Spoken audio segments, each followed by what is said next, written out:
Hello everyone, my name is Philip, and holy shit, welcome back! Welcome back everyone to Phasing Forward. I apologize that there hasn't been a big, Phasing Forward, video since, I believe, Shang-Chi was the last one we did.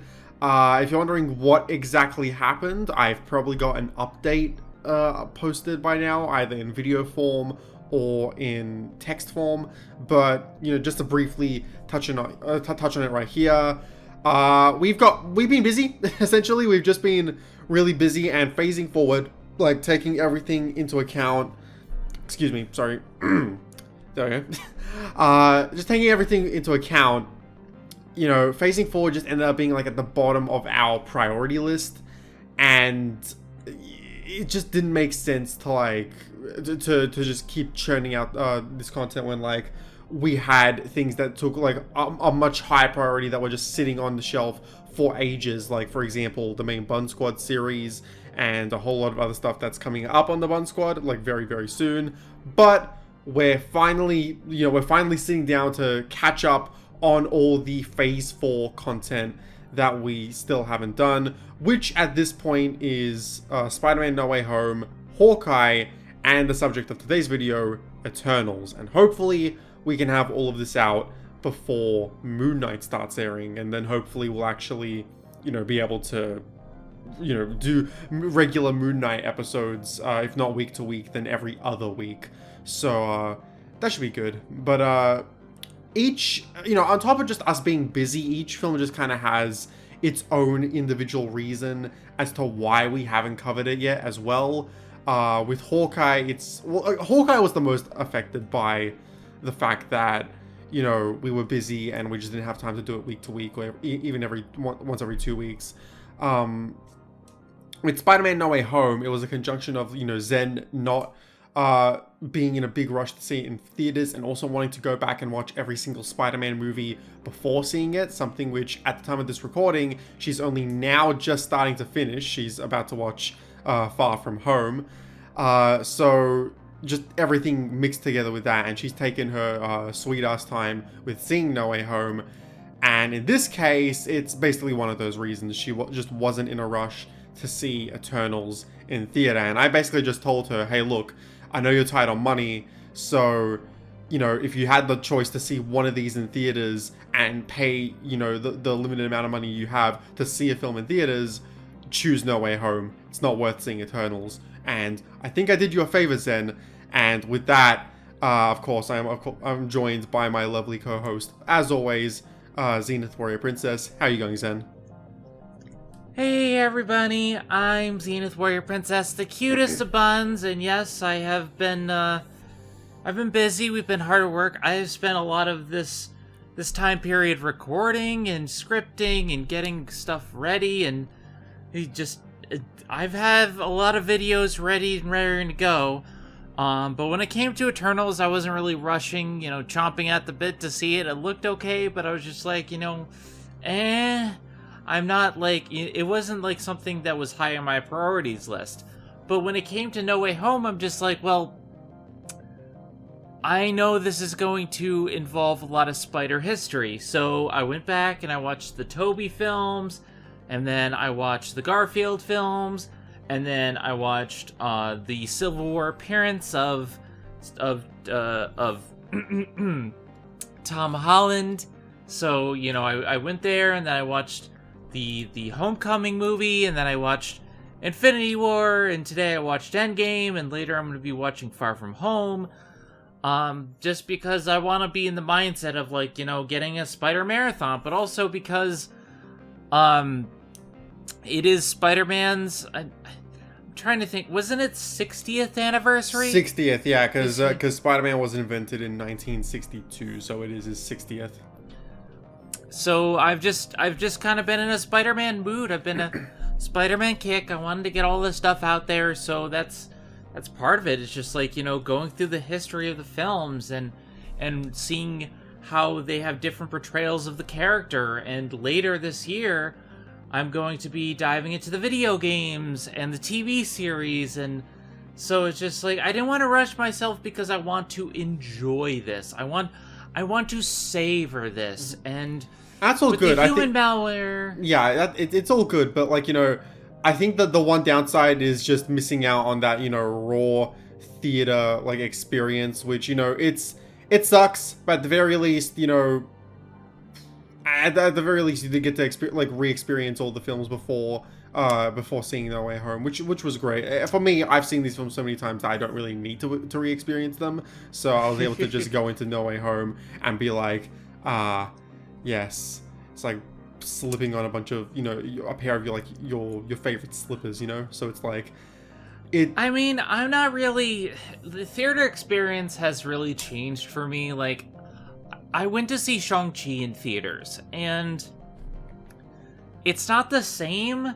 Like, you can't go to the bar because the bar's not open because they can't serve with the human malware going on. And it's just like, there's not many people there, and you're sitting in seats, but like, I prefer the comfort of my home. I prefer it where I can, pause the movie and just do things while I'm doing it. And yes, the theater experience is great. It's just the human malware has changed a lot of things to the point where it's not the same. Well, luckily for, well, okay, that's, that is a very understandable thing. It's just over here in Australia, we've basically gone back to like how the theater experience was, for better or for worse. Some may argue, oh, it's too early for that, but like it or not, we have basically just gone back. Voice crack, sorry. We have basically just gone back to like how the theater experience was before. So in going to see No Way Home, my theater was packed. But let's not talk too much about No Way Home because I want to save a lot of that for the No Way Home video. And if you're wondering when that's... We'll talk about that soon. I'm upset because, when I went to Shang-Chi, I could not have, I like to have a beer when I'm watching a movie. It's just, it's a nice comforting taste feeling to me. I don't get drunk, but I like the feeling of having a beer and watching a movie. That's a movie theater experience to me. Yeah, and I totally get that. For those wondering when the No Way Home video is going to be out, I am aiming to have it done, or not have it done, but I'm aiming for us to like get together and actually record it sometime in mid-March. Thing is, it's all going to depend on when Zen sees the movie. I just looked it up and found out that the film releases digitally on March 22nd. So at latest, that is when Zen is going to see it. The latest she'll see it is when it comes out on digital. But Zen still wants to see it in theaters, which it's still, it's still going strong. I don't know if going strong is the right word, but it's still going on in theaters, and it's still in theaters as of right now. So Zen can still see it in theaters and wants to. It all just depends on money and how she's feeling. If she does so, it'll be sooner than when it comes out on digital. If not, then she'll see it on digital, and we'll have a phasing forward episode to come out, right before Moon Knight drops. And as for Hawkeye, that'll be easier because it's just all on Disney Plus. So yeah.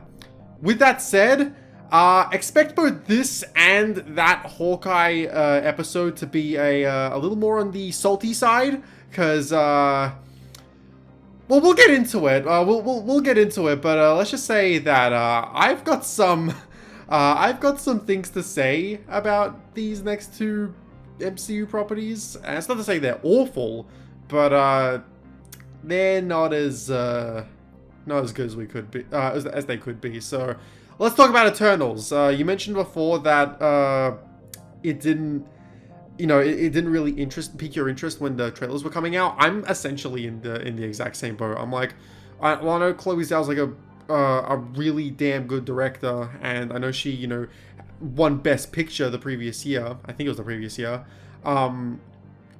So like I know this is a big thing for the MCU, but I don't know why.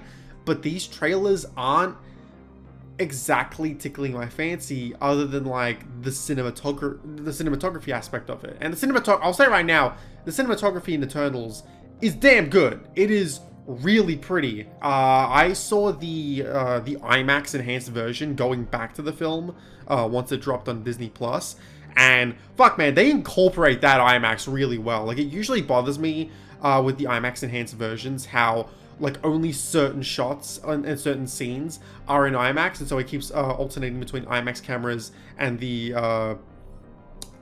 regular film cameras. But maybe I'm just getting used to it, or maybe this film like just really has some damn good IMAX like incorporation in the film. But in any case, IMAX or no IMAX, like this film is like pretty as hell. But you know, I wasn't really getting much in terms of like, you know, any intrigue from who these characters were and like, you know, why I should be excited for the story, other than just, oh, they're gonna explain where these god people were during the Thanos thing. Or the Thanos thing. Yes. The trailer just does not do a good job of...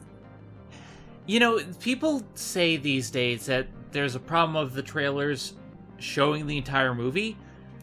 The trailer for Eternals has the opposite problem, where I didn't get anything from it. It's just like, why should I care? There needs to be at least some semblance of what the movie is about going in. And I didn't get anything from the Eternals going in. I'm just like, okay, they're superpowered celestial beings, I guess, and they're fighting monsters. Like, it's the opposite of Shang-Chi, because much like Eternals, I didn't know who Shang-Chi was before going into that film. You know, because it is funny how back-to-back they did take these like really obscure properties from like Marvel Comics and give them movies. I actually really like that. I feel like more gambles like that, you know, are what keeps Marvel afloat and interesting. You know, it's like giving these properties that not even a lot of like hardcore comic fans really know much about, and giving them the time of day. I'm all for that. But you look at the trailer for Shang-Chi, and I was hooked on that from like day one. I was like, oh damn, like the martial arts in this movie is going to be terrific. I'm really liking the general tone and aesthetic and the upbeat attitude of like this film. Whereas I looked at the Eternals trailer and I'm like, okay, that looks fun. Like the first one, I mean, I'm like, that looks interesting. I'll probably give it a chance. It also doesn't help that the Eternals trailer. It also doesn't help that the Eternals trailer is really like color washed out. Like you take the Shang-Chi trailer and it's color out the ass. Like it utilizes color really well, whereas Eternals, it's gray and dull. Yeah, I'll say probably with the exception of the final battle of Shang-Chi. I think Shang-Chi mostly looks better than Eternals does, even though I think Eternals still looks terrific. But I saw the first trailer of Eternals and I was like, okay, this looks interesting. I guess I'll, you know, of course I'll keep an eye on it because it's Marvel. But as the trailers kept coming out, nothing was really drawing me into it. And it's funny because with two exceptions, I feel like the trailers for Phase 4 up until now have done a good job at basically telegraphing what I was going to think of the movie. If the trailer was really damn good, then chances are I was probably going to love the show / movie. If the trailer was like, oh, that was fine, but like it's kind of underwhelming, then the actual show or movie was going to be underwhelming as well. So, again, two exceptions to that. Falcon and Winter Soldier, which I was like, okay, that looks fine going into it. And then I really ended up loving Falcon and Winter Soldier. And then What If, where I was like, oh my god, this is going to be such a good show.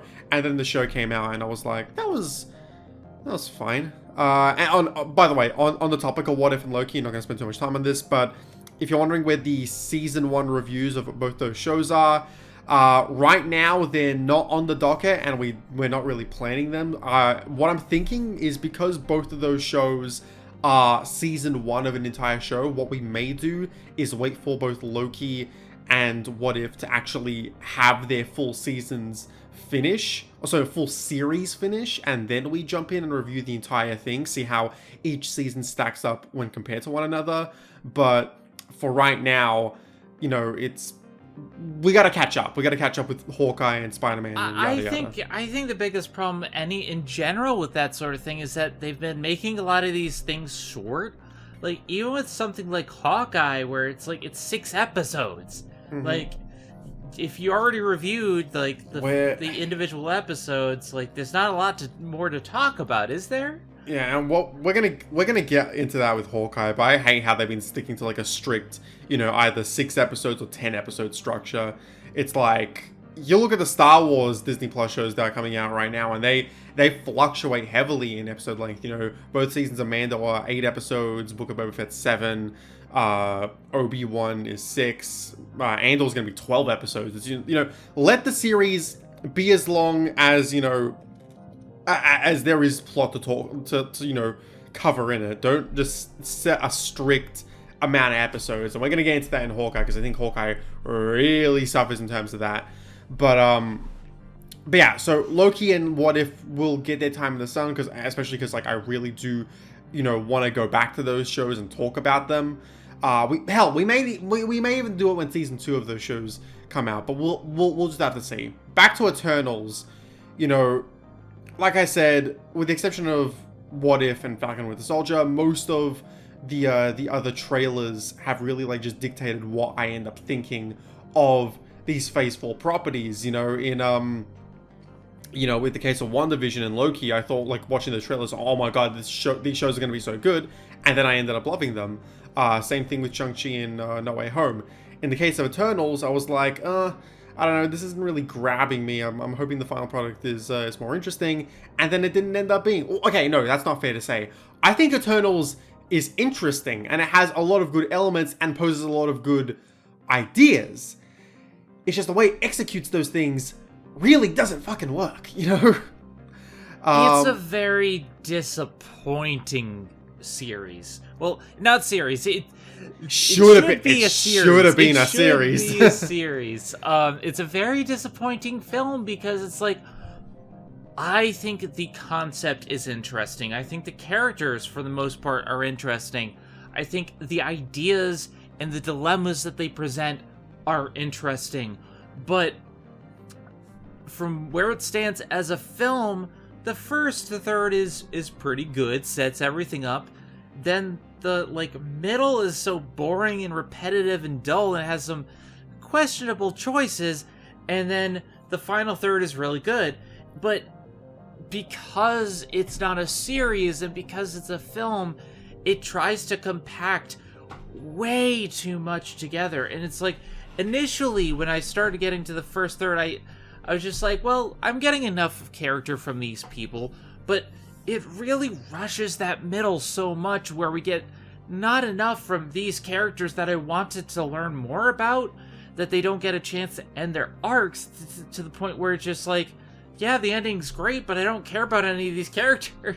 Yeah, it's like, oh god, like, it's funny how, like, in terms of the characters who get the most, like, development, one of them ends up dying, the other ends up, like, ceasing to be an Eternal, and it's like, and I get it, like, focus on the characters who probably aren't going to be sticking around, for the remainder of this series, and okay, Sprite's probably going to come back, it's just they probably did what they did so that they could explain away why she's going to look older in the later movies, but it's like, this was the kind of the problem with, like, okay, so we're going to have, like, this big ensemble cast of, like, 10 characters, but then we're not going to do, like, a lot of interesting things with them, or at least we're not going to carry through with the interesting elements that, like, we set up with them, and it's like, it's like, another thing is that if they do make a sequel, they're going to bring in more characters. Yeah. And we're going to talk about this in a little bit, but I'm just saying, like, I have no problem with ensemble casts, but I know nothing about the Eternals. You're already working with an obscure property. Why not either shorten the cast if you don't have enough room, or make it a series? But then you get, like, later stuff where they're just like, oh, by the way, we're gonna have, like, 3 or 4 more characters that only, like, really big Marvel fans will know, and I'm just like, slow down. Yeah, it's like, it's just like, this is what I always talk about, and I've talked about this a bunch of times, but this is what I talk about when I say you need to figure out how to, like, level your cast, like, or, like, create a hierarchy of all your characters in terms of their importance, because not every character is going to be as important as one another. And, you know, when it comes to, like, certain series or movies, people will be like, oh, I want to see more of this character. But it's like, they're not an important character. And, of course, someone is calling me. Okay, one sec. And I'm back. Sorry about that. Got a call from my mom asking about my bird and if I fed him or not. And that's another thing that's happened in the last 2 months. We got a bird. Yay! Her name is Ilya, or he. We don't know our bird's gender yet. We're gonna have to figure it out. But anyway,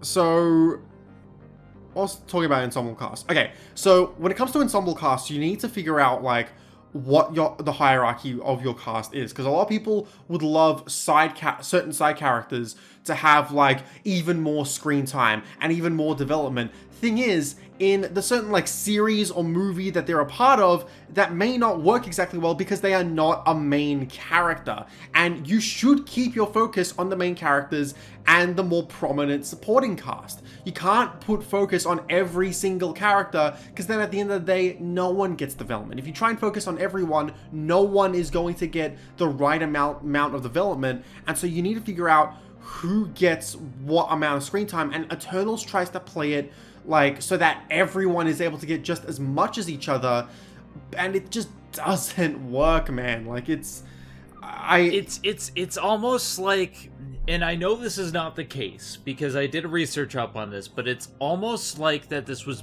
billed to be a series, and they're just like, all right, let's focus on 3 characters as the main for now, and then we'll go for the next one.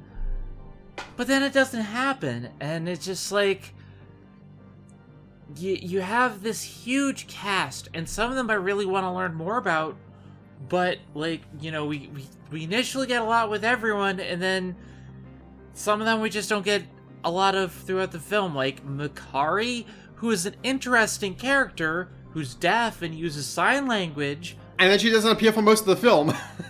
Yeah, and it's just like, I like that there's a diverse cast. You have like an Indian actor. You have someone, you know, who's with Bollywood, and it's really cool. Kingo's one of the best characters in the entire film, like hands down. Yeah, and then you have an African American character who is actually gay, and they make it a plot point in the film for once. So it's like, they're interesting things, and I want to like this diverse cast, but half the time I'm just like, all right, well, there's Thena, and her whole thing is that she's kind of crazy half the time, and then they don't develop that well at all by the second half. And she can create all these weapons, and then there's Gilgamesh,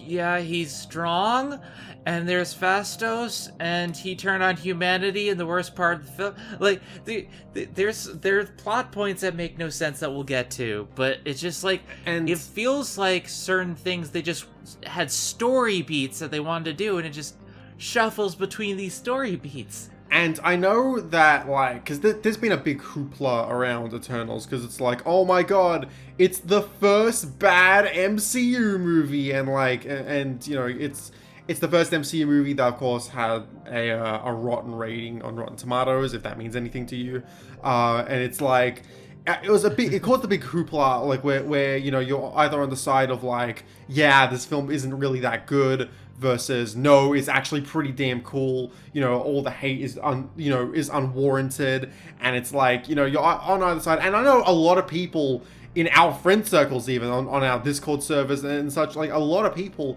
really liked this film. You know, I know Seraphim ended up liking it, Lewis ended up liking it, you know, Ryan, I think, was a fan of it. It's like, I know a lot of people in our friend circles who really got a kick out of it, and I wish I liked it more than I did. I'll say this: it's not the worst MCU movie. I will take this film over Thor: The Dark World, over The Incredible Hulk, over some of the worst parts of What If. I don't think it's a bad movie, but I think, here's the thing. I think it does just enough. I think it just does just enough for me to be like a misfire, but it's not like terrible or horrible. It's like, it's just bad. Like, it just ends up being like bad. It would be more on an average level for me if certain parts of the movie weren't done the way they were. But go ahead and finish your point.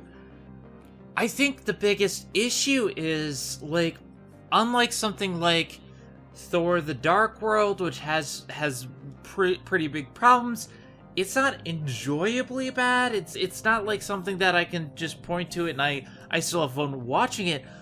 It has so much boring to it, and that the biggest sin a movie can be for me is boring, because if I have to sit down and if I have to talk about it and if I have to take notes, I shouldn't be bored by the film. Like, if it's bad, be entertainingly bad.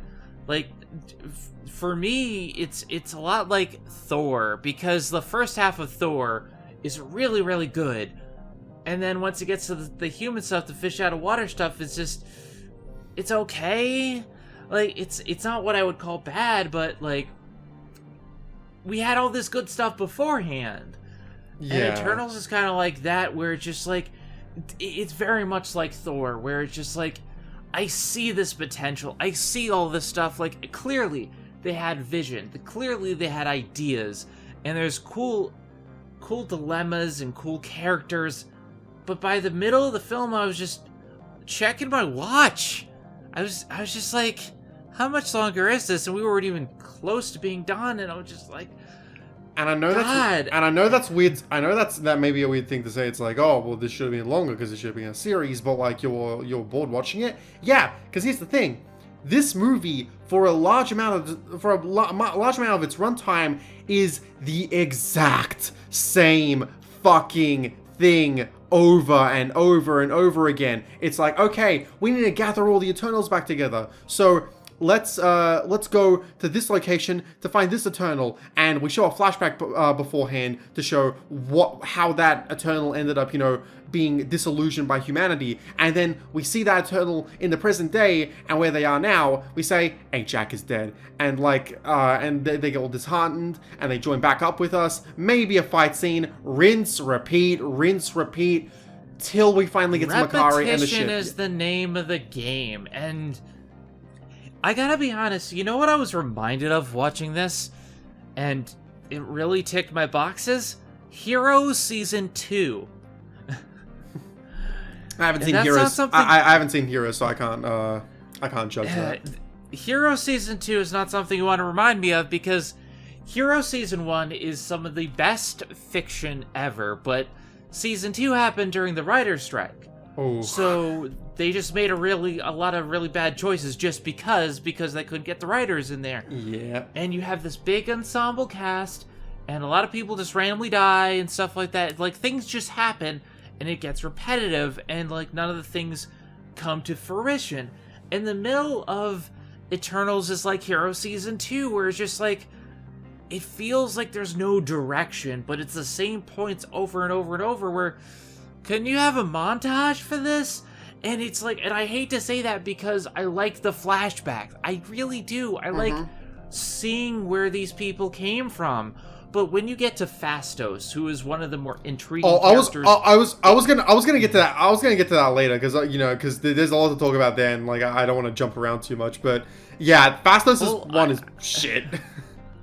I was just like, well, I'm going to summarize it, but like, essentially you have this character in the beginning of the film who, really interesting, like Druig and Phastos, but when you finally get to their character later on in the film, they're just like, there's nothing interesting about them, and they have some really weird things happening to them, and it's just like, they don't have a conceivable arc. It doesn't follow a structure that you can say, oh, I understand how this character got here. And I hate that, because like, there are characters like Kingo, who is really, really good, and I can see how they got from point A to point B to point C.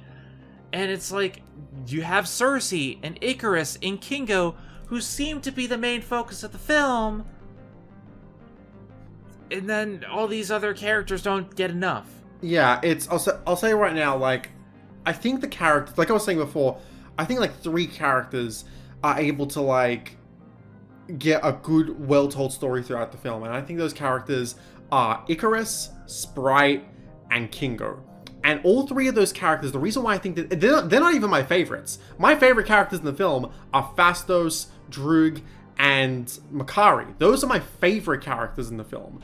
but Kingo, Icarus, and Sprite, I think, are the best written characters in the film because they actually have a proper story with a beginning, middle, and end, as opposed to, like, literally Fastos and Drug. I love them, but the problem is I don't get to know them on the same level that I do with the other three, because we see their flashbacks, and then when we jump to the present to see their stories, we don't really get to follow up on their stories because they are rushed to no end. And I'll say Fastos for later because what they did with him really pisses me off. But it's like, yeah, I know. It's like we keep building up to it, but like, fuck that. Yeah, and it's like, fuck.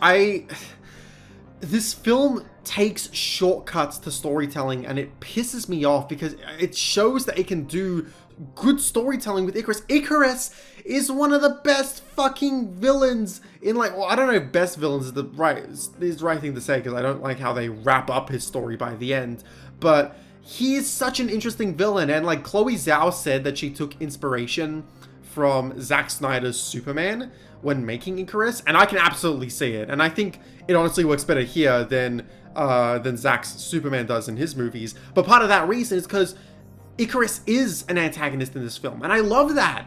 And I love seeing him come in early on. And initially, it's like, oh, you know, we have this like love triangle with Icarus and Cersei, and Cersei's boyfriend. It's like, and I don't know her boyfriend's name. I just know that he's the Black Knight, and that's gonna be our only mention of Black Knight in this video, by the way, because we really don't have anything to say about that post-credit scene. His name is Dane Whitman. Yeah, there you go.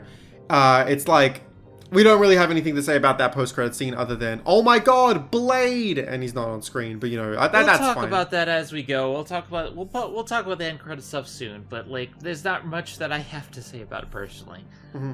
It's like, so initially when Icarus comes in, we have this love triangle, and it's like, oh, you know, it's a pretty simple story here, you know. But then we start to get more of like, you know, we start to see more of Icarus, like, you know, and his mindset, until we finally start to figure out that, oh shit, he killed Ajax, and then they show him killing Ajax, and he becomes an absolute force to be reckoned with for the rest of the Eternals. And I loved seeing him by the end of the film. I just wish that his, like, because they have a point in the finale where he stops and he's like, okay, fine, you can stop the Celestial from being born. And then, but the way in which they do it isn't really the best, because I feel like the film was really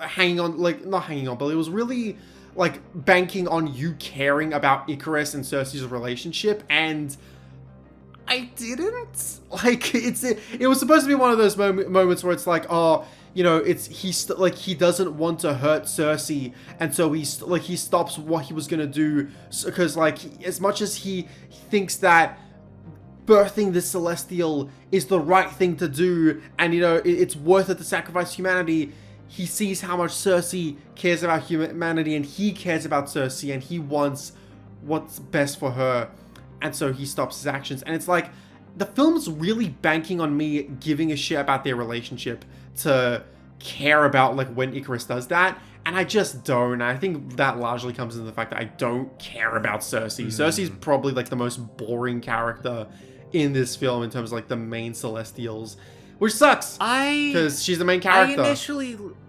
I initially liked Cersei, but like as time goes on, she becomes more and more boring as time goes on, and it's like, I like Icarus because he's very interesting idea behind it. It's like, you know, he was Ajax's confidant. He was the person who knew the plan from the very beginning. The whole reason that the Eternals were put on this Earth was not to stop the Deviants. It was basically to help birth a celestial being which would destroy the Earth. Arishem, who is one of the Celestials, basically says that he created the Deviants in order to get this planet to a state where it can birth a Celestial, but the Deviants eventually became the apex predators, so they created the Eternals in order to... No, sorry, Zen. Sorry, I was just falling asleep by how fucking boring this conflict is. Keep going. But essentially, Icarus was in the know about this. He knew that the Earth would be destroyed by the birth of the Celestial, and he's really sticking and loyal to Arishem. Now, I think it's kind of a silly thing, for like this. Some of this conflict is just a lot of busy work and stuff for. They don't even explain why the Celestial needs to be born to create more and more life. Well, and I'm just... Here's my thing with that. It's like, I was just snoring now, just, to take the piss, but it's like, it's left, like, because the reason why it becomes boring, on top of the whole repetitive nature of the plot, it's, they take a really interesting, dilemma of, if the Eternals just keep meddling in, like, human affairs, humans could never evolve. They could never think for themselves. They would always be relying on these deities and never be able to, like, do shit themselves. And it's like, where's the line drawn between where the Eternals can help them and where humans should figure shit out on their own? Like, the whole dilemma of, like, should the Eternals have helped with the whole Thanos situation? Should they have done that? Your first thought is, like, of course they should have fucking done that. It's half the universe we're talking about here. But, in just regards to, like, to humanity, it's like, well, humanity has its defenders. It has people who are more than willing and more than capable of taking down a threat like this. Should the Eternals have interfered in something that arguably they didn't think they needed to take part in? So it's like, it's a really interesting dilemma, and that's why I really like Droog's story and why I really hate that they didn't do anything with it. It's because, it's a really interesting dilemma for this film to take on. And then we get to the reveal that, like, oh, the reason why Eternals are put on these planets is so that eventually, a Celestial can be born from this planet. And it's like, it takes a really interesting dilemma and whittles it down to something that I honestly just think isn't as interesting, because it's like they still try to play the whole, oh, are the Eternals, should they interfere, should they not interfere, while now recontextualizing it behind, okay, now humanity is literally going to die because an Eternal is going to be born. And it's like, no shit, the Eternals, not an Eternal is going to be born, a Celestial is going to be born. And it's like, now you're taking an idea, like a concept that is really interesting, and you're melding it into, okay, so should the Eternals interfere with human matters? Because humans, should they be allowed to think for themselves, and, like, do shit themselves, or should Eternals help them out, but in the process maybe, like, having them just not evolve as a species? You're taking that and now turning it into, should the Eternals, like, help the Earth out from literally being annihilated from forces outside of their own capability, like, outside of their own knowledge and own capabilities? It's like, no shit, the Eternals should help them out. Like, that's bullshit. It's like there's no situation in which audiences are going to be against the Eternals in this situation, Here's my thing, and I do agree with you. I think the dilemma of, whether or not they should interfere with the Prime Directive, since it's basically what the Eternals are. They are if you've ever watched Star Trek, they are essentially Starfleet. Should we interfere with these races, or let them advance on their own? It's an interesting dilemma, and I like that. And that's why, the stuff with Droog and his mind control, whether he's justified in stopping them from fighting and taking their free will, it's interesting. So when we get to these Celestials, it doesn't feel as interesting in some regards. Now, I think it's absolutely stupid, the reason for it's like, they say, alright, well, Celestials are created so that they can create more planets. But you're using a planet to birth the Celestial to create more This does not make sense to me. However, what I do get behind is Kingo points out that, like, alright, well, the whole deal is that Celestials are creating more life, and by stopping the birth of the Celestial, we may be saving our planet, but we're dooming trillions others. We're kind of making us like Thanos, because Thanos wiped out trillions to save even more. And that, to me, is an interesting dilemma. That is what I liked, and that's why I like Kingo's character, because he's just like, he's not sure if he's doing the right thing. At the same time, when we see the picture of the Celestial and his hand out the Earth, and I'm just like, that's stupid. I'm sorry, that looks stupid. That was stupid. I'm gonna be honest, that's actually kind of a cool visual, just like seeing like this deity just rising up from the Earth, and hey, now the Earth has a new landmark. So it's like come all, see this like giant fucking robot head coming out of the ocean. I believe Howard the friggin' Duck more than I believe that this would create tidal waves and all this other stuff, and it just, no. I'm sorry, comic books can be weird and strange, but that's too much for me. Hold on, so everything that happened during the snap, like that's fine to like wrap your head around, but like one robot head comes out of the water and you're like, that's too much for me? Yes, because like friggin' with the snap, they showed the fallout of it. Here, they have a hand that could have created tidal waves and destruction hitherto undreamt of, and nothing happens. I don't know. I think you're overthinking this, Zen. This is stupid. This is so stupid. Oh god. But to be positive, and they give me Galactus, not Tiamat. I'm sorry. To be positive, for a little bit, I will say that, like you said before, that the first act of this film was where it starts out like really strong, and I agree. I think the first act of this film starts out and it's like, okay, this is actually like pretty good, and like even going back to the film, I'm like, oh, did I give it too much shit the first time I watched it? This is actually better than I remember. And then going on, I'm like, oh, wait a minute, no. This film starts off good, and then it starts to like just get repetitive. Yeah, and its message starts like to get muddled. The beginning setup is great, especially because it focuses on Sprite, it focuses on Icarus, it focuses on Cersei. We have this group of characters, like we see them, but we mostly focus on this small group, and I think that really worked. And then we get to the middle, and it's just like, there's too much going on.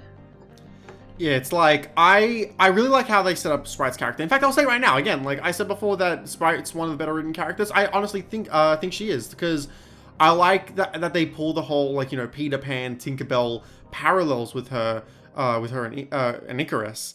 And I love getting to see one of these characters feel like a fucking human being, and like, and coming to this conclusion that, like, no, and her reasoning for like wanting to like birth this Celestial, like, very selfish, but that's what I like about it. It's like, I like that she has these, like, you know, actually, now that I'm thinking about it, it really is funny how the best written characters are all on the side that want to birth the Celestial, you know, Icarus, Sprite, Kingo, you know, it's like, they're allowed to be human, they're allowed to be selfish, and like, and want, okay, in Kingo's case, he isn't even really selfish to an extent, because he has his own reasons, and he even says, I'm not going to fight you all because I don't want to fight my family.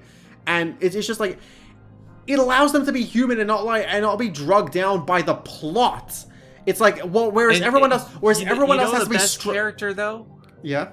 The best character is Kingo's valet. I was about to say, it sucks that Kingo's valet is more of an interesting character than fucking Cersei is. It's like, by the end, when he has that scene where he's like, where Icarus like has like basically turned on the Celestials, and Sprite comes with him, and Kingo's like, I'm on Icarus's side, but I'm not gonna fight you all, and he goes off, and his valet just like says, thank you all for your contributions, like, to our planet, and he's like, and he's on the verge of tears, and he walks away. I'm like, dude, that's legitimately heartbreaking. That's such a sad scene. Kingo's valet is so good. When he is better then like freaking Gilgamesh gets nothing. Like that's how you do a side that is how you do a side character. So have someone endearing on the side who you build for the audience to like, and then you have one or two like heartfelt scenes with him where you get their point of view on the matter. And it's like,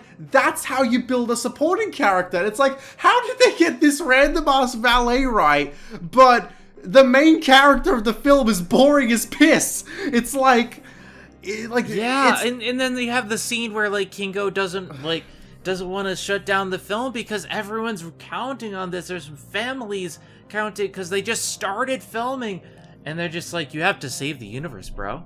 And I'm just like, I think the big reason characters are better. I think the big reason why the first act works better is because it has that initial plot to work off of like, are the Eternals doing the right thing by like letting humanity like fend for themselves, where instead of the whole, you know, an Eternal is going to be birth plot. And like, because it has that to work off of, I think that the opening of this film is allowed to like have characters play off of each other a little more. Whereas when that plot of the Eternal being birthed kicks in, now it's suddenly about like, oh, you know, Cersei being destined to like have like be the leader of the Eternals, which I just don't think is that interesting of a plot. And now all the characters who are against the Celestial being born, like all of them are just strung along by this plot and aren't allowed to like have these interesting conversations and like develop their own characters. Like Droog has to have his entire character shut down, because I love the scene where he ends up like turning on the Eternals and being like, no, I'm gonna stop these people from fighting and lead them into living better lives. And then that's like, oh my god, that is such a good scene. I can't wait to see how they develop upon Droog going forward. And then they just don't. His entire plot has to be thrown aside because the new conflict that they introduce just doesn't have room for Droog to like be a character there. And it's like, especially because in the fight, the only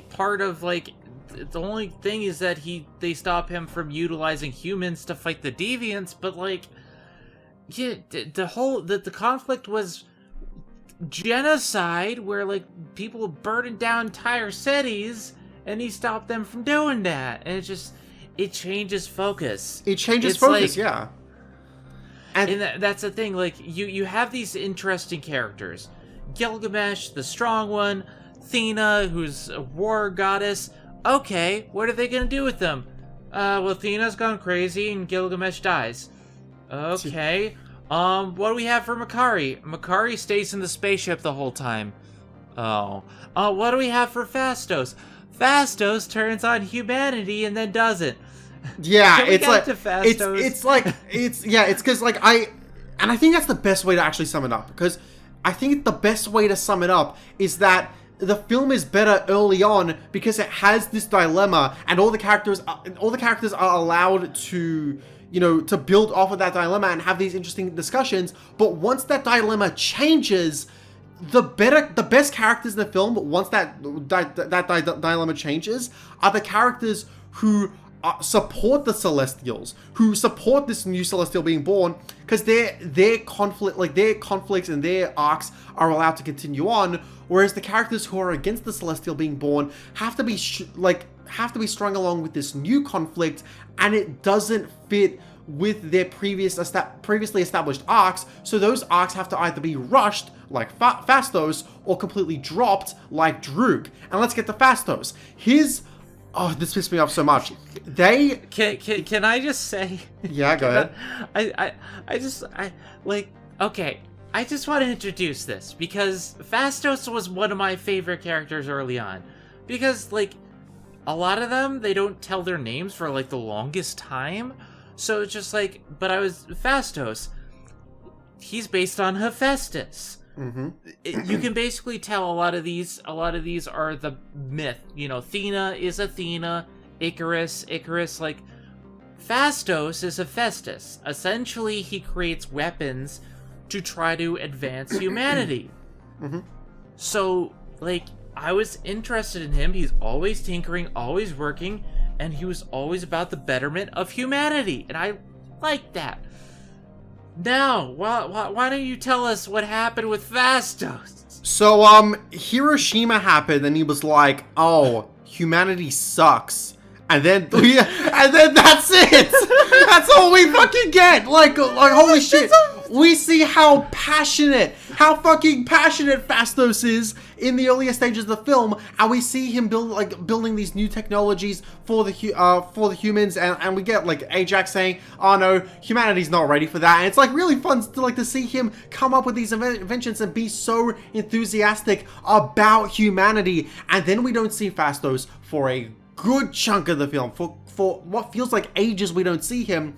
And then, to catch the audience up, because, oh, well, we don't have time to see Fastos slowly turning up on humanity in these flashbacks. Oh, what's a good shortcut to have Fastos, like, be, you know, to have Fastos turn on humanity? Let's have him see Hiroshima and turn on humanity that way. It's like, first of all, Zen, you brought up the point while you were watching the film. It's like, okay, so how is it that this is the boiling point? How is it that this is the straw that hit the camel's back when we had World War One? We had World War One. We had the Droog scene. Yeah, it's like so much. World War One, World War Two, all these past atrocities that happen, and it's Hiroshima specifically that like had Fastos turning on humanity. It's like, it's, if you're gonna do it that way, have a fucking montage of like all the historical tragedies that happen in the world. Why are you focusing on specifically Hiroshima? I initially had the problem of like using Hiroshima in this like, in a tasteless way of like, oh, we're gonna take Hiroshima and then we're gonna put it all on like Fastos' hands. It's like, oh my god, I did this. Initially, I had a problem with that, but honestly, that's kind of like, you know, diminished as like time has gone on. I don't take as big of an issue with like the quote-unquote tasteless aspect of it. My whole issue now is that's fucking lazy. It's lazy storytelling. And then we jump forward to the present and it turns out, oh, well, he started a family now. I just dropped the pen. That's how angry I am. But it's like, we come forward to... That's the thing, like, literally, if we go from Hiroshima, what have I done? What has humanity done? Maybe I was wrong. And then we cut to him living happily with a family.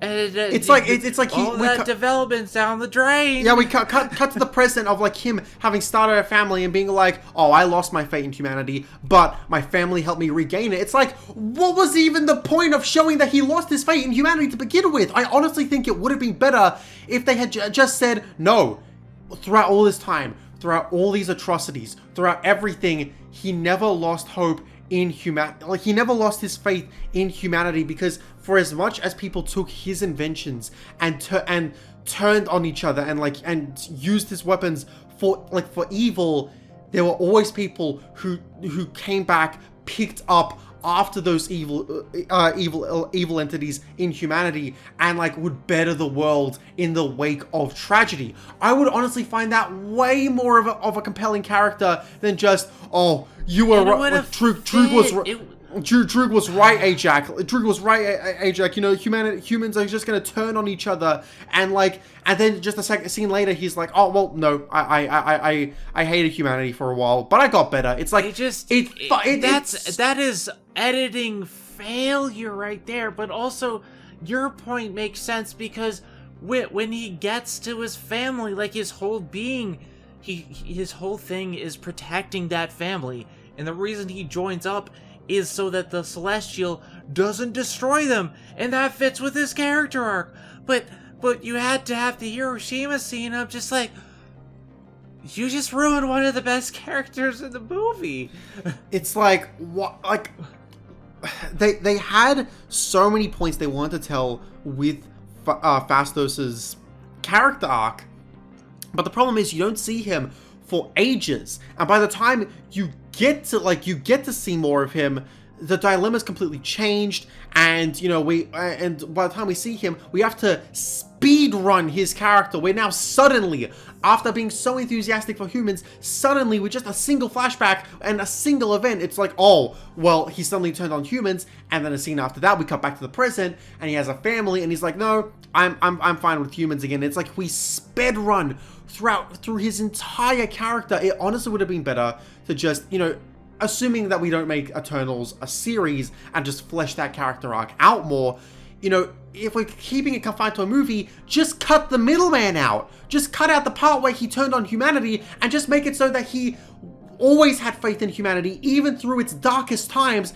there were always people to pick up the slack. It would have made Phastos such a more interesting character who was so tied to faith in humanity. But no, we had to like put that middleman in and just speed run a character arc that was never gonna get the time of day that it deserved. And it's like, this is what this film does. And it's like fucking... It's so frustrating because it's like, I don't want to call this a bad movie because honestly, there's so much that I do like about it, but it has a lot of parts that are boring and it mismanages the cast of characters that makes me like steam, and I want to love these characters, I really do, but when you don't give them enough screen time and you give them this depth, but then you take it away, it's like, what am I supposed to do with this? It's like we've been skimming out on the fucking, I don't even remember his name, but the freaking deviant, like because the deviants become such an afterthought in this film, and like to an extent I think that could have worked, but then they keep trying to glomp onto the deviants even by the end of the film, where we have that main deviant bad guy whose name I can't remember, and I'm not looking him up because he's such an afterthought in the fucking film. It's like they keep trying to glomp onto the deviants, being like, no, the deviants are still important. The deviants are still an important aspect of this film, and they just muddy up the finale, because at this point, who gives a shit about the deviants? The main focus is on Icarus and the birth of this new Celestial. What more point are the deviants here for? It's like, oh, well, they're here for Thena's character. But Thena's character is all centered on seeing this tragedy of you know, Earth's demise, and how a new Celestial is gonna be born, and like how, you know, their whole existence was purely just for this, and just purely just for the Celestials, and not to make humanity better. Like, that's like what Thena's character connects back to, and yet we're shackling her to stuff like Gilgamesh's death and the deviants, and it's like we completely waste Thena on this, and Thena isn't allowed to have an interesting character because we're shackling her to, you know, to the deviants and to stuff that, you know, that doesn't connect to, or at least like very loosely connects to the main stuff that we've been setting up with her. And that's basically my opinions on Thena right there. I have no real other thought on Thena herself. It sucks too, because like, I like the final third of the film. I think it brings us the most interesting stuff with the Icarus twist, the Icarus fight, Phastos pretty much doing some really interesting fight souts. That was a really, I'll say this right now, like the fight scenes at the end where we see Phastos outsmarting, you know, Icarus, and using his gadgets to tame this like Superman entity, like that's great. Like, honestly, I think that like that final fight is really good. You have all this interesting stuff. You have Cersei changing like living matter, but then you have this stuff with Deviant Crow, who like this deviant who absorbs stuff, and I had forgotten he was even a thing, because there was the amazing Icarus fight, and he just shows up out of nowhere in the final like 10 minutes. I'm like, oh right, you're in this movie. It's completely like, yeah, and like, again, like you said, the final act has a lot of, because I feel like first act, pretty good. Second act, shit. Third act is like an amalgamation of both of them. It's like, it has the best aspects of the film and also the worst aspects all mushed together. It has some really good fight scenes. We get a conclusion to Sprite and Icarus. I really like how Kingo says, no, I'm sitting out this final battle. And then he fucking does. That's a really good, like, an interesting plot element. How you have one of the main characters just sit out the final battle of the film. That's pretty interesting. But yeah, and you have all this good stuff here, but then you also have stuff like the deviants coming back when like their service to the plot has long since expired. You know, you have Cersei being just a boring main character. You have, you know, these other characters who I love, but who just didn't get enough time to shine. It's like, it's a weird mishmash of the best and worst aspects of the film. It's like, God, it's like, I want to like this film. I want to even just call it, you know, a solid, decent film, but I can't, because there's so much that just doesn't work. There's so much that doesn't work. And like, yeah, if I would have to like give it a rating, I know you don't do ratings, and if I have to give it a rating, I'd probably give it something like a 4 out of 10, because a 4 out of 10 is basically like just it's like the first bad rating. Because I would give a 5 out of 10 like not good, not bad. 4 out of 10 is like just bad, and I hate that I'm thinking that way, because like there are a lot of good aspects of it. There are a lot of interesting aspects of it. I like Icarus, I like Sprite, I like Kingo. As much as they muddle their characters, I love Fastos and Droog and Makari. I love those characters. Those are my favorite characters in the movie. I just hate how underutilized those characters are in the film. And it's like, there's a lot of interesting aspects here and a lot of interesting dilemmas, but they just get muddled from the second act and beyond, and I just don't really like the film. I would give it a stamp of meh, because, like, I gotta be honest, while I like a lot of this film, and I don't want to call it bad because, like, there's so much that I do enjoy about it, I don't want to watch it again. It's a slog to sit through. It really is. And, like, for everything that I love about it, I hate something else. And when a film is not enjoyable to watch, I tune out. Do you want to talk about the end credit stuff?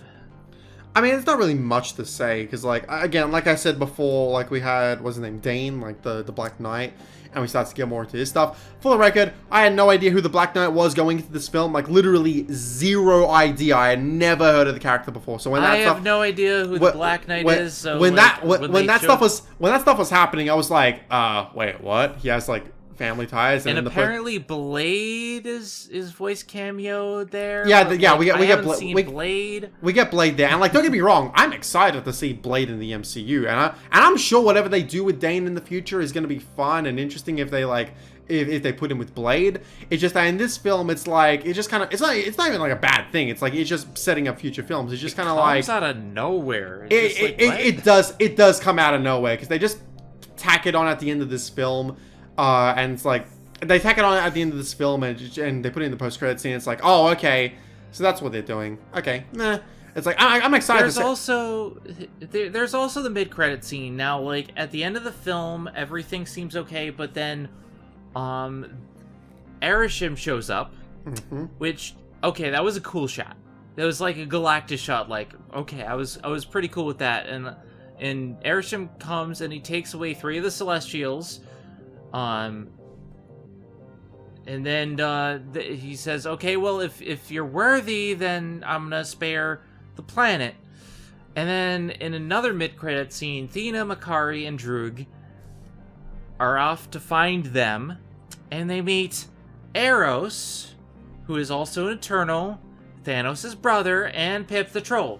Now, I didn't know who these people were, but I looked it up, and Nash had a comment on this.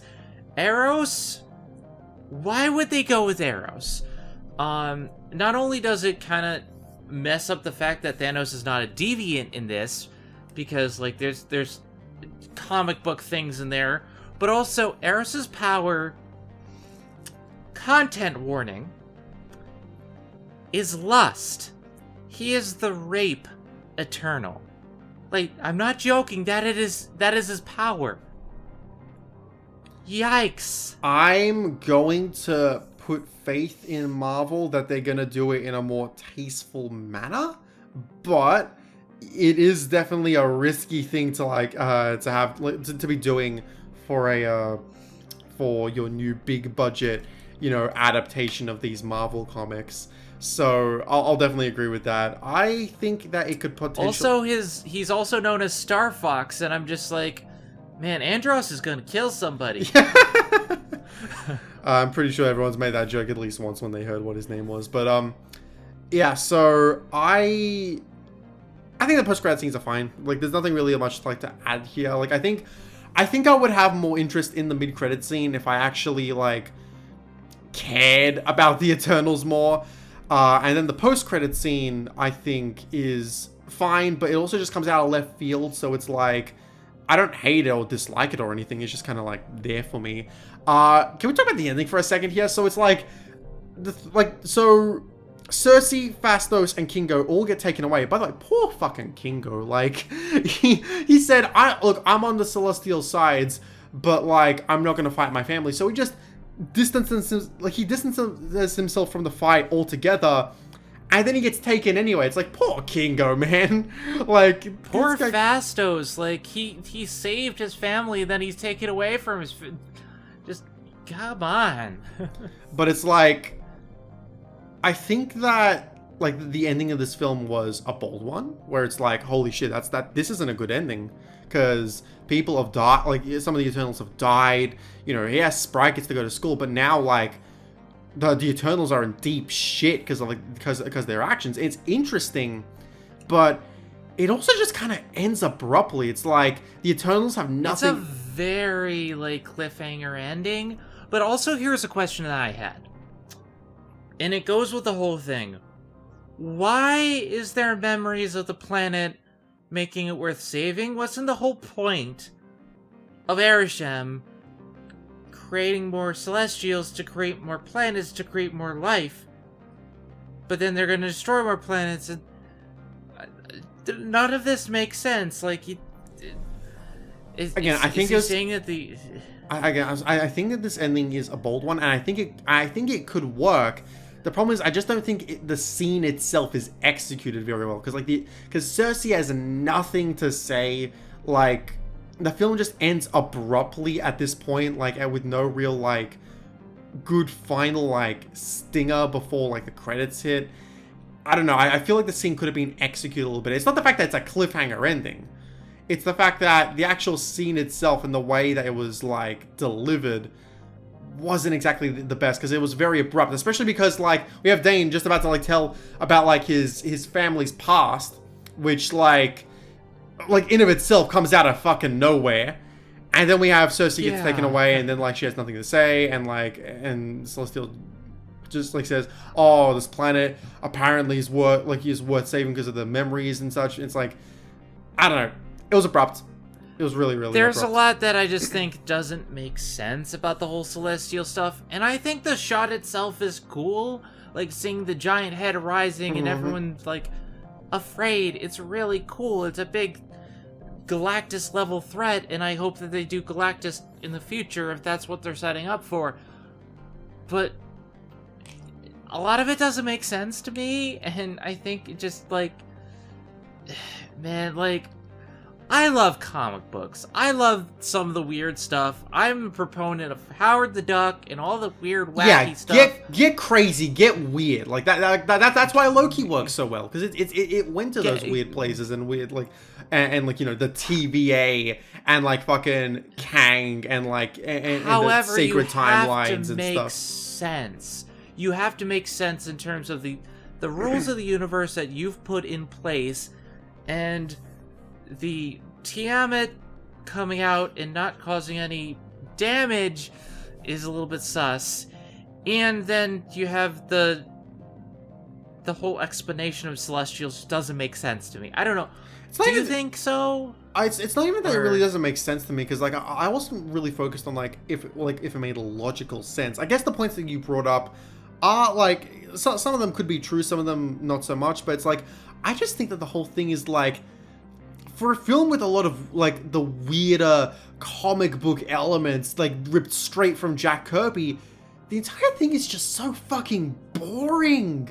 Because again, there's no adventurousness. Which is weird, because they go all over the fucking world. They go to Australia. They go to, like, they go to all these fucking, Egypt, Egypt, Australia, fucking, like, oh, it's slipping off the minds, but, like, they go to all these different, like, locations, and, like, they mention Macedonia, so that gets a thumbs up from me. Barely anyone mentions Macedonia nowadays. It felt a lot like Civilization at points, and I'm just like, I'm waiting for Gandhi to take over the world here, because Gandhi is evil in those games, but still, it's like, Gandhi was evil in real life. You know what? I think I got the idea.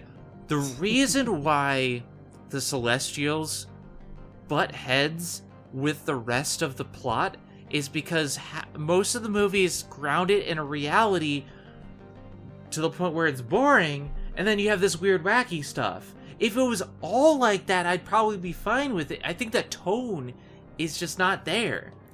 Yeah, it's like the film changes its conflict like one too many times, and by one too many times, I mean like at a point in the film where it really shouldn't be changing its conflict, at least not to something that much blander.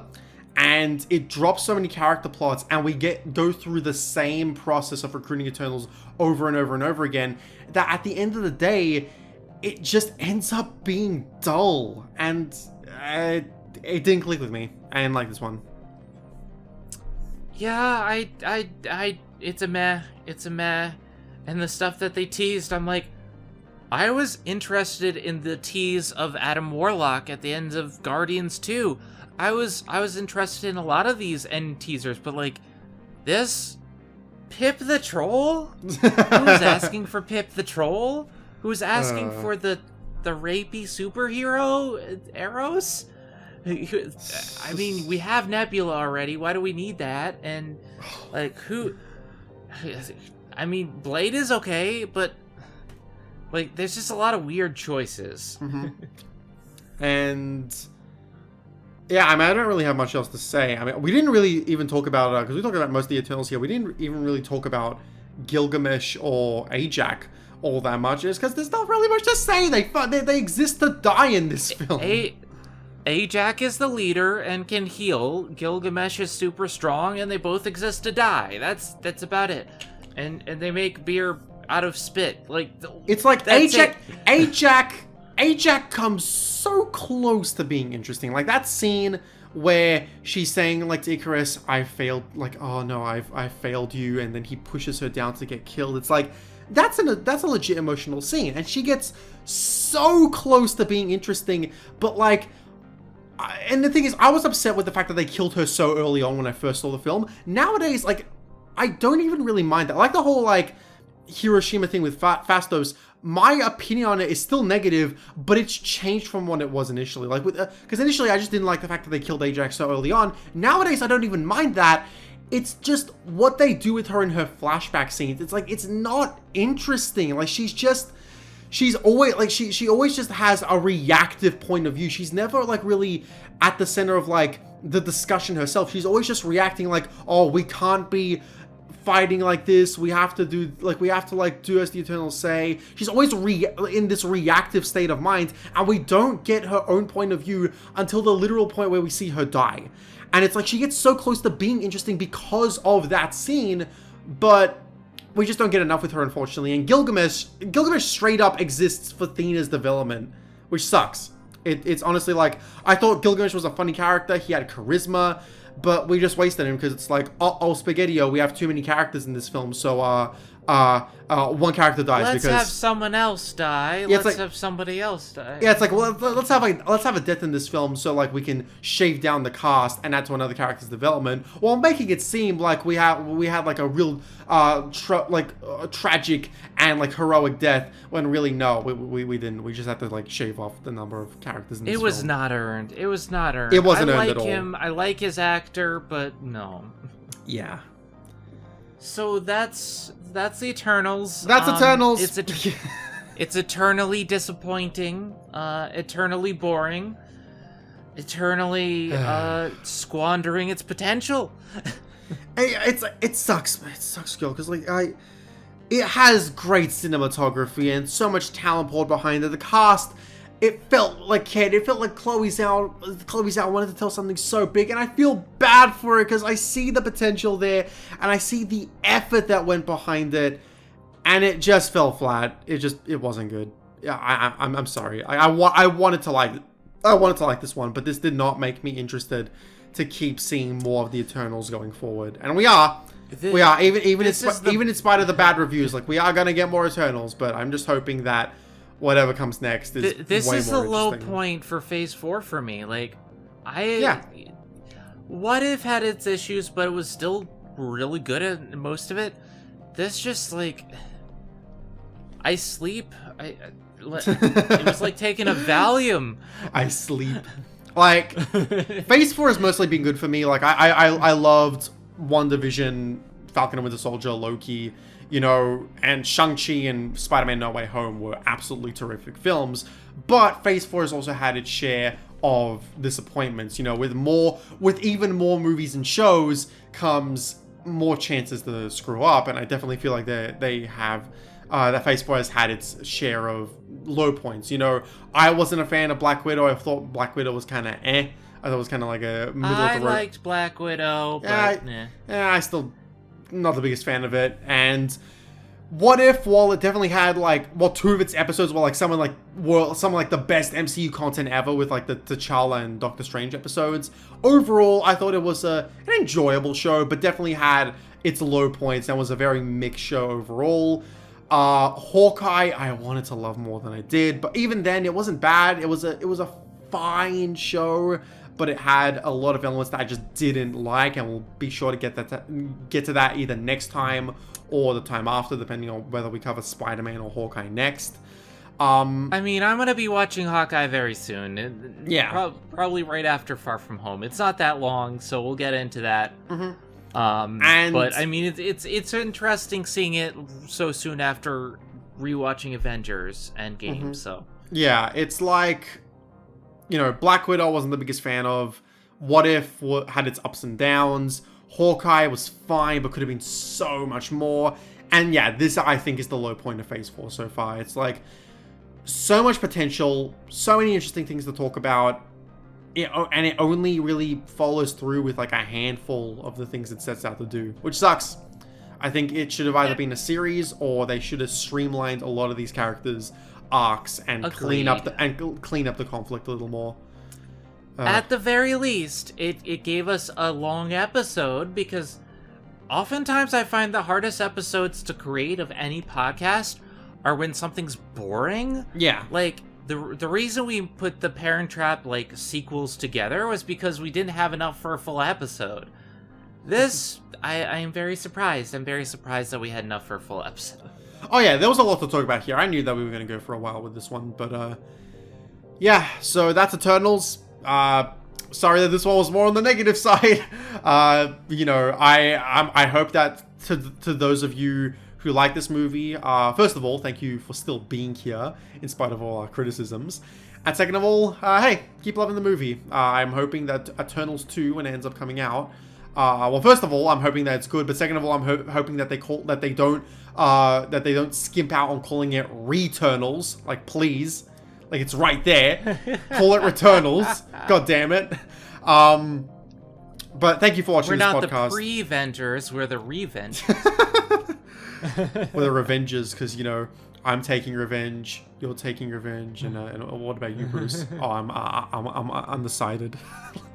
Ragnarok's such a fucking funny film. But with that being said, thank you all for watching. Next time will either be Hawkeye or Spider-Man No Way Home, depending, again, on which one Zen watches first. Most likely, it'll be Hawkeye, since that's the most available to her. So, look forward to that. I apologize that we didn't cover Hawkeye as it was coming out, but again, we were pretty busy. And I guess to end off the video on some fucking positive note, how good does freaking Moon Knight and Doctor Strange in the Multiverse of Madness look? Like, holy shit, do they look so good? Oh my god, I saw both those trailers. They look amazing, but like I said before, Multiverse has me like, oh. Like I said before, because most of the time with Phase 4, with two exceptions, my thoughts on the trailers end up being indicative of like what my final thoughts on the shows or movies end up being. And if those trailers for Moon Knight and Doctor Strange end up being indicative of my final thoughts on the show and the movie, holy fuck, like I can't wait for those. And then after that we get Thor Love and Thunder, which is a sequel to, like, personally to me, one of my favorite MCU movies. One that, unfortunately, the more I revisit, the more I see the low points in, but I still really like it, and I think some of the shit that it gets isn't deserved, but we can talk about that when Thor Love and Thunder comes out later this year. In any case, thanks for watching this video. We'll see you next time with most likely Hawkeye, maybe Spider-Man. But with that being said, I'm Philip. And I'm Zenith Warrior Princess, reminding you, if you have a big cast, make sure you have enough running time. But with that being said, have a good one, everyone. Take care.